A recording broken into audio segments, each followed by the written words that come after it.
मैं निकिता आहूजा स्वागत करती हूँ आप सभी का मेरे चैनल में। तो चलिए शुरू करते हैं।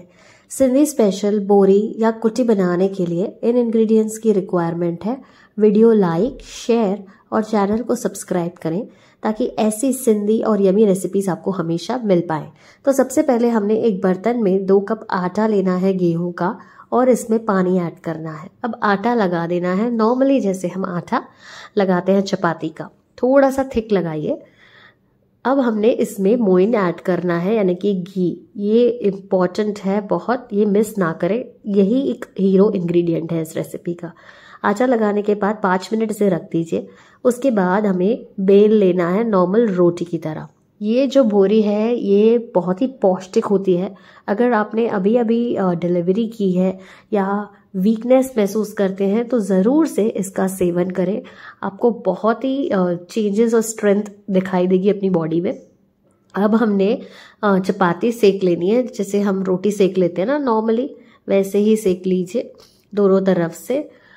और सिंधी घरों में आप अक्सर दिखेंगे कि मॉर्निंग में ब्रेकफास्ट पे ये बोरी बनाई जाती है क्योंकि काफ़ी इजी रहती है और कोई आपको फैंसी इंग्रेडिएंट्स की रिक्वायरमेंट नहीं है। जस्ट आटा, घी और आगे देख लेंगे। अब गरम गरम चपाती को हमें इस तरीके से बेलन के सहायता से ब्रेक कर लेना है। इसे ही हम बोरी कहते हैं, सिंधी में बोरना यानी कि ब्रेक करना। तो अब आप हाथों की सहायता से भी कर सकते हैं लेकिन झटके लग सकते हैं आपको, तो बेलन से कीजिए।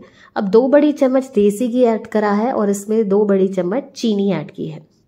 अब ये दोनों रोटियां मैंने सेक ली थी, वो इस तरीके से हमें घी के अंदर ऐड कर देनी है और हाथों के सहायता से पूरा इन्हें क्रम्बल कर लेना है। बिल्कुल जैसे आप अभी देख रहे हो ना, घी डालने में बिल्कुल भी कंजूसी ना करें क्योंकि ये पौष्टिक घी के वजह से ही बनता है। इसमें ना बहुत ही कैलोरीज रहती हैं। ये आपको काफ़ी देर तक फिलिंग रखता है यानी कि आपको भूख नहीं लगेगी। और बच्चों को भी ज़रूर से खिलाएं, उनको पसंद आएगा, उनका तेज़ दिमाग होता है ये खाने से। ये लीजिए, गर्मा गर्म सिंधी स्पेशल बोरी बनकर रेडी है। ये गरम गरम खाने में ही मज़ा आता है इसको। तो ये देखिए कितनी इजी है ये रेसिपी।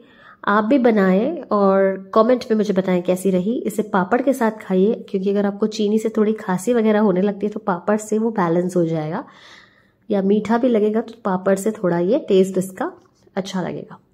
तो मिलते हैं अगले एपिसोड में, बट प्लीज़ वीडियो को लाइक, शेयर और चैनल को सब्सक्राइब करना ना भूलें ऐसे यमी कंटेंट के लिए। Until then, follow us on all social media platforms: Instagram Nikita Cookbook, Facebook, YouTube, Twitter Nikita Ahuja. This is Nikita signing off. Bye bye. Take care. Stay healthy, stay happy, stay safe, and Jai Jhulelal.